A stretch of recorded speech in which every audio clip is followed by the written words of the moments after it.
Thiénaba TV sunu yëf la kon ñoo koy bokk taxaw. mbokk ngir daray Thiénaba TV du la rëcc bësal abonné bësal cloche bi ngir lépp nga mën koy am. xadal xalbu min ahdi shababi duyunahu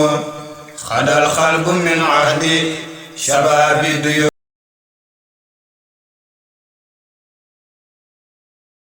أعوذ بالله من الشيطان الرجيم وإذ قال إبراهيم رب أرني كيف تحيي الموتى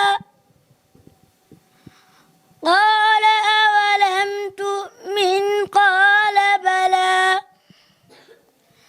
قال بلى ولكن ليطمئن قلبي قال فخذ أربعة من الطير فصرهن إليك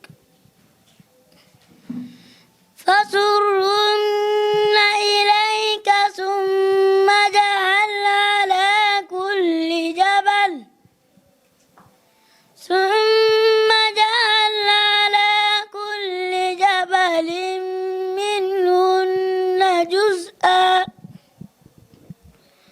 على كل جبل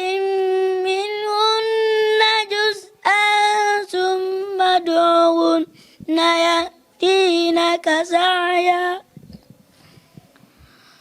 واعلم أن الله عزيز حكيم مثل الذين ينفقون أموالهم في سبيل الله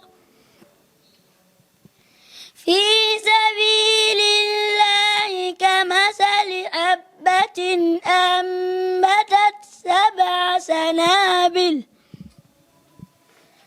أنبتت سبع سنابل في كل سنبلة 100 حبة والله يضاعف لمن يشاء والله واسع عليم صدق الله العظيم. أعوذ بالله من الشيطان الرجيم بسم الله الرحمن الرحيم وصلى اللهم وسلم على نبينا محمد وعلى آله وأصحابه ومن تبعهم بإحسان إلى يوم الدين. mbokk yi ñuy seetaan ñu ngi leen di nuyu di leen ziar di leen jox seen wàccuwaay di leen dalal waaye di dalal suñu ñaari gan yu tedd yi nga xam ni ñoo ñëw tey seet suñu fii ci institut islamique Tafsir Ndiaga Diop mu nekk daara joo xamante ni le directeur général ñu gën koo xam ci imam Ibrahim Sarr Diop di ko dalal bu baax di ko ñaanal moom ak njaboot gi yàlla gën leen a taxaw moom mi nga xam ni nag yàlla moom la def mu jiite liggéey bi ci daara ji mën na yóbbu daanaka ab dond la rek liggéey bi ndax bu ñu delluwee tuuti ci ay année ci ginnaaw dinañ gis ni ki nga xamante ni moom la ñu tuddee daara ji muy tafsir maam Ndiaga Diop ak suñu maam Daour Diop ñu nekkoon di jàngale alquranu karim waaye di jël xam-xamu diine di ko def ci doomu jullit ñi loolu tam moo woy ci sunu maam alxaaji Serigne Diop mi nga xamante ni comme ni ko ñëpp xamee doon jàngale tam alquranul karim waaye itam ñoom ñëpp yàlla am lu mu leen sédd ci diina ji ba mën nañoo wax ni bokk nañ ci ñi nga xamante ni ñoom lañ njëkk a sas imam fii si jumaay Thiénaba Seck noonu lañ ko gisee itam mu nekk ba tey ab dondu ci ki nga xamante ni mooy directeur daara ji di imam Ibrahim Sarr Diop moom tam mu wëyal rek liggéey boobu daanaka mën nañoo wax ni ab tàll boo xamante ni saa su ne dañuy fexe nu mu gën a yànjee moom tam imam Ibrahim Sarr Diop mu topp tam rek ci ay tànku maamam waaye tam tànku baayam ba moom tam muy jiite ci jàkka ji waaye tamit di wëyal njàngum alquranul karim daara ji nag yàlla dafa def wala ñu ngi ciy sant yàlla subhanahu wa taala si ñi mu boole njaboote ñëpp ñi nga xamante ni si biir réew mi la ñu jugee ci gox-goxaat yi waaye tamit ba tey am na si ñoo xamante ni ñu jugee bitim réew réew mu mel ni Canada waaye tam réew mu mel ni Gambie waaye itam ku wax ni nga xamante ni maanaam noonu la ñu différencier ci boor yi ñu jugee yëpp noonu tam la ñuy différencier ci seen i habitude waaye tamit ci seen i nekkin waaye loolu dañ ciy sant yàlla subhanahu wa taala bu baax ndax booy xool ñoom ñëpp ci biir daara ji benn lañ loolu nag li ko mën a amal mooy programme ak organisation bi nga xamante ni daara ji moom la tëral xale yëpp daal di ci ànd moo tax nekkin wu rafet la ñu nekkee fii ci biir daara ji. bu ñu waxee nekkin nag comme ni ma ko waxee léegi mooy programme ak organisation ak tëralin daanaka mën nañ koo tënk si ñaar yi bi si jiitu mooy ci biir daara ji boo waxee tëralin di nga wax ustaas yi nga xam ne ñooy jàngale waaye itam di nga wax xale yi nga xamante ni ñooy jàng. xale yi ñuy jàng mën nañ ko séddale si ñaari wàll bi si njëkk mooy internat bi waaye tamit beneen wàll bi mooy externat bi comme niñ ko déggee rek mu wuutewul tamit comme niñ ko xamee ci yenn daara yi. internat bu ñu ko waxee mooy xale yi nga xamante ni bu daara ji ibbee fii la ñuy féete ba keroog ñuy am feetu tabaski bu dee externat bi nag mooy ñi nga xamante ni dañuy xëy si di jàng si fii si daara ji di wàcc ñooñ tam dañ koy booleek ak seen programme bi nga xamante ni moo xam franco arabe la wala arabo islamique wala arabe. bu dee si tëralinu daara ji comme ni ma ko waxee léegi defe naa jàngkat yu bëri xam nañ ñaari waxtu yi nga xamante ni ñoo gën si wàllum jàng. daara ji nag ci lay commencé programme waaye itam ci la koy jeexalee bi si jiitu mooy waxtu fajar waaye itam jeexalee ko tam waxtu guddi mu nekk ñaari waxtu yoo xamante ni xale bi xelam day ibbeeku ginnaaw ba mu noppaloo ba pare. daara ji seen programme bis dana tàmbali 4h30 ginnaaw bu ñu jugee 4h30 ba julli fajar ba pare daal di continuer njàng mi ba 7h30 ñu daal di noppalu. buñ noppalee ba 9h30 loolu rek mooy différence bi ak externat bi heure boobu la ñuy xëy mooy 9h30. 9h bokk su ko defee ñu daal di continuer programme bi ba 12h30 li des ci journée bi yëpp daanaka ñoom ñoo koy bokk daal di duggaat 15h wàcc 17h30 su ko defee ci guddi gi dinañu am foofu noonu waxtu ak genn wàll mooy diggante buñ jullee timis ba pare bañ julligee ba ci kanam a kanam donc loolu mooy li nga xamante ni moo aju ci wàllu programme bu daara ji. su ko defee mu des nag beneen programme boo xamante dañ koy amal ci biir xalaqaat yi xam naa incha allahu taala buñ ci yeggee ci kanam tuuti dana gën a leer naka la ñu organiser xalaqaat yi ngir gën a yombal liggéey ñi nga xamante ni ñooy jàngale ci daara ji. beneen bi ci des mooy loo xamante ni mu yàgg a nekk mbébétu daara ji di ci sant yàlla subhanahu wa taala bu baax waaye itam di ci sant parents d'élèves yi nga xamante ni ñoo ànd ak daara ji ba liggéey boobu noonu taxaw. lépp rek ñu koy delloo ci wax yonent bi sallallahu alayhi wa sallam bi nga xam ne moo wax ni man lam yashkuri naas la yashkurillah azza wa jalla képp koo xamante ni du sant nit ñi doo sant yàlla donc mbébétu daara ji parents d'élèves yi nga xamante ne àndi nañ ci ak daara ji ba mu taxaw tey ñu ngi leen di sant waaye itam di sant yàlla subhanahu wa taala te loolu mooy comme ni ma ko waxee rek wala ni ma koy waxee sëriñ daara bu ci nekk bëgg na boo jàngalee xale ba mu mokkal mu delluwaat ci say loxo nga jàngal ko xam-xamu diine wala xam-xamu àdduna loolu nag yàlla jagleel na ko daara ji ren jii ginnaaw ay at ci mu nekkoon bëgg-bëgg daara ji ba ren incha allah wala commencé nañ ko sax programme boobu ak xale yi nga xamante ni ñoo fiy jàng franco arabe. xam naa yenn yi nga xamante ni bëgg nañ koo expliquer faaw ñu yegg ci xalaqaat yi ak tam ci classe franco arabe bi su ko defee ñu daal leen koy yeggee foofu. salaamaaleykum wa rahmatullah xale yi na ngeen def yéen a ngi si jàmm yàlla na jàmm yàgg. mbokk yi ñu ngi leen di dalal comme ni ma ko waxee léegi ci biir introduction bi ñu ngi fii ci xalaqaat yi nga xamante ni daanaka ñoo séq wàllum internat bi comme ni ma ko waxee léegi direction bi teg ay programme yoo xamante ni ngir yombalal ustaas yi ci biir xalaqaat yi comme ni ngeen ko gisee ni daanaka dañ koo séddale si ñetti wàll xalqa bi nga xamante ni moo nekk sama ginnaaw ñu dénk ko ustaas Mouhamed Diop ki koy jàppale di ustaas Daouda Diop xalqa bi mën nañoo wax ni ñoo ñi nga xamante ni ñoo gën a féete kaw ñoo gën a sori seenum njàng donc mooy xalqa bi nga xamante ni ñoo nekk sama ginnaaw loolu xalqa bi nga xamante ni ñoom laa jàkkaar lool mooy xalqa bi nga xamante ni ñoo si topp xalqa bu ñu ko déggee mooy jàngu ci sunu làkk mooy jàngu mais xalqa mooy moo bi nga xamante ni mooy moo arab donc xalqa bi Sayda Ma Aram jiite ko ñoom ñu nekk ñi nga xamante ni ñoom la seen jàng gën a digg doomu bu dee xalqa bi nga xamante ni moom laa taxaw nii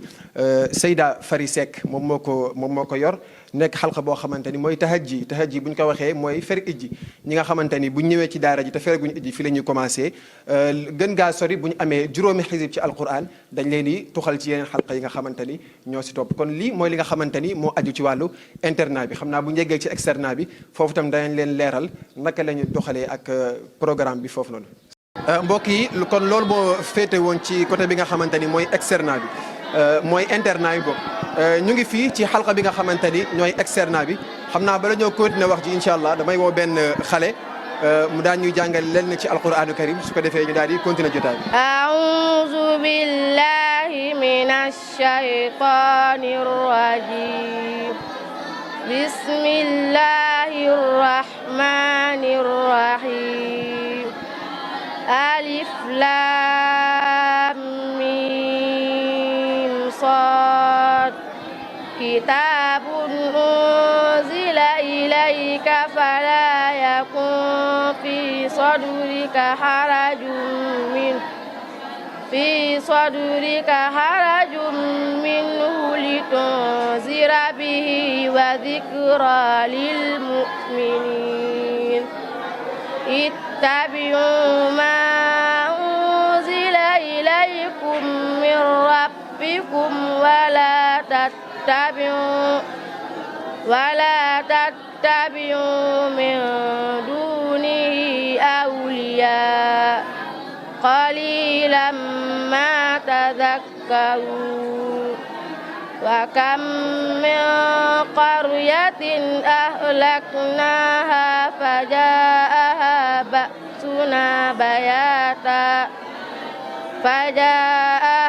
بأسنا بياتا أو هم قائلون صدق الله العظيم. macha allah sadaqallahul azim. kon mbokk yi dégg ngeen alquran ji nga xamante ni ki ñu ko doon jàngal mooy soxna Bintu Diouf nekk alquran ju set wicc comme ni ma leen ko waxee xale bi jàng léegi ak xale yi nga xamante ni ñoom la toogal ñëpp ñoom ñooy féete ci wàllu externat bi. externat nag bu ngeen ko déggee comme ni ma ko waxee léegi mooy xale yi nga xam ne dañuy jàng di wàcc maanaam dañuy xëy di jàng di wàcc waaye boole ko ak seen programme école ñii di def franco arabe ñii di def arabo islamique ñii def français kese waaye boo gisee Qur'an jim jàng ni mu setee mu leer la ne lii yitte bi nga xamante ni xale bi def na ko ci xalqa bi ak sayda bi nga xamante ni moo koy jàngal def na ko si ñoom daanaka doo différencier xale bi nga xamante ni internat la ak externat la loolu lépp nag ci programme bi nga xamante ni daara gi noonu la organisé ñu ngi ciy sant sayda bu baax ndax dinaa ko wax xalqa bi même su fekkee seeni waxtu bëriwul bokk na ci xalqa yi nga xamante ni seenum njàng dafa gën a avancé donc loolu nag comme ni ma ko waxee léegi yitte la waaye bëgg-bëgg xale yi waaye bëgg-bëgg tam sayda Binta Diop Fall maa ngi koy nuyu moom mi nga xamante ni moo toog nii. المادة الحديث الموضوع بر الوالدين نص الحديث عن عبد الله بن مسعود رضي الله عنه قال سألت النبي صلى الله عليه وسلم أي الأعمال أحب إلى الله تعالى قال الصلاة على وقتها قلت ثم أي قال بر الوالدين قلت ثم أي قال الجهاد في سبيل الله متفق عليه. بسم الله الرحمن الرحيم نص الحديث بر الوالدين نص الحديث عن عبد الله بن مسعود رضي الله عنه قال سألت النبي صلى الله عليه وسلم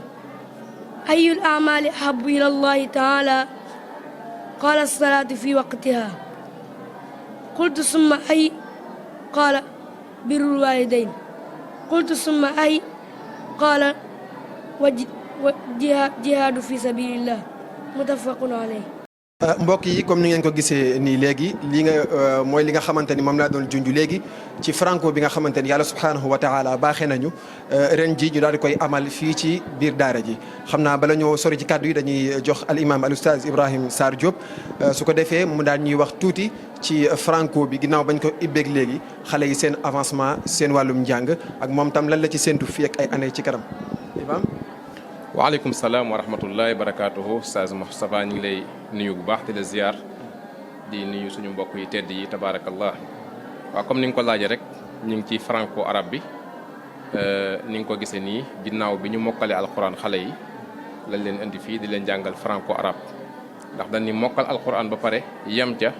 xam-xam bi nga war a xam dafay daal di des kon faaw nga jàng li ci topp muy xam-xamu diine. yaa ngi ñu fekk ñu jàng benn madda muy alxadis ni ñuy jàng xadis noonu la ñuy jàng fiq noonu la ñuy jàng ibadat mooy fiq noonu la ñuy jàng tawxid waaye noonu la ñuy jàng alluga al arabiya muy naxu ak qawaid ak la ca topp yëpp kon daal boo xoolee classe bi loolu la ñuy jàng fi mu toll nii muy ci wàllu xam-xam bi macha allah. macha allah donc oustaz yàlla na yàlla gën a ñoŋal liggéey bi li olof di wax ñàkk a tàmbali rek moo am solo te tamit ñuy ñaan ndax. lii ba tey olof di ko waxaat ñaan gu nangu moo sonal borom waaye tamit yonent bi sallallahu alayhi wa sallam wax ni ginnaaw maanaam ngir mu firil ñu loolu nee na ana daawatu jaddi Ibrahim man maay ñaanuk suñu yonente suñu maam Ibrahim. donc nañu ñaan rek yàlla maanaam benn classe la fii ak ay année ci kanam mu nekk ay fasul yu bari waaye nekk ay mustawa yu bari ñu ngi leen di soññi bu baax a baax ci loolu waaye itam gën a soññi xale yi ndax wax dëgg yàlla xam nga maanaam li dafa am loo xamante ni benn avantage boo xam ne xale yi dañ koo am ndax booy xool ñoom ñu jàng alquran ba pare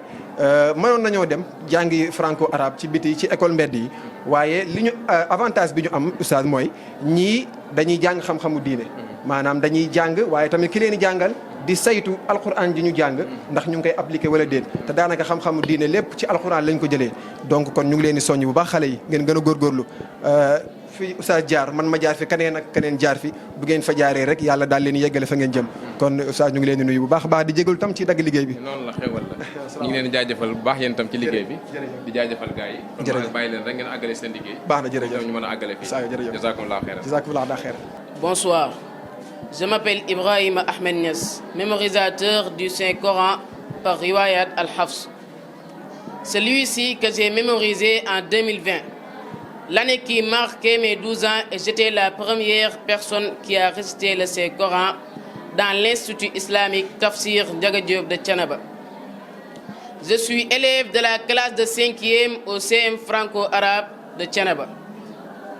Mes chers égaux, je vous invite de nous rejoindre dans l'Institut islamique, car vous ne le regrettez jamais. Allah subhanahu wa ta'ala a dit dans Sourate 15, verset numéro 9,